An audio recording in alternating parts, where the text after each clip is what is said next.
Hey folks, today I'm going to tell you a little story about how the protective protocol came to be. So I've been teaching self-defense, fitness, mindset for over 35 years.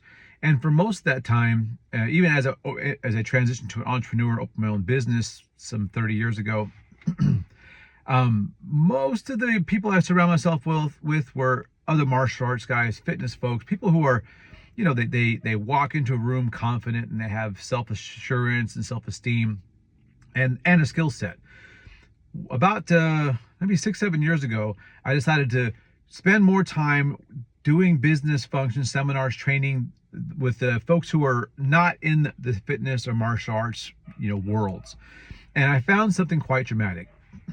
What I found was that a lot of these guys that I would encounter, women too, but I'm thinking about most of the men, is they did well. They had a good job, they made good money, they really created something really cool and useful for the world, but they themselves were works in progress, to put it gently. They were out of shape, they didn't speak with confidence, they didn't enter a room with presence. They weren't able, they had no ability to protect themselves if something really seriously went wrong. And in most times things don't go wrong. We live in America, or a lot of folks from Canada, same situation. But if things ever go sideways, I think most guys want to know they have the ability to handle that, whether it's for themselves, for their friends, or for their families. So I put the protective protocol together to give these guys, specifically these successful guys who don't want to feel vulnerable, tools and a journey and a pathway to escape the mediocrity of being they just don't have the presence, the charisma. They don't have the skill set, the fitness. That's where it comes from. So it's not because I had a weird epiphany. It's just I literally would encounter these guys who did pretty well for themselves. They could provide for their families. Providing is half the equation.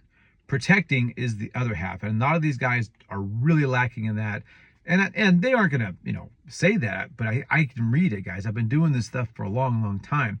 And I really want these guys to have the tools and the skills to take that next step and go from just being the provider to also becoming the protector.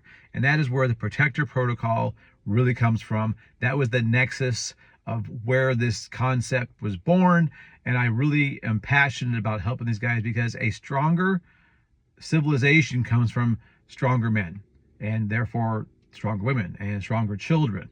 So you can't save the whole world by yourself, but as an individual, you can affect the sphere of influence within which you live.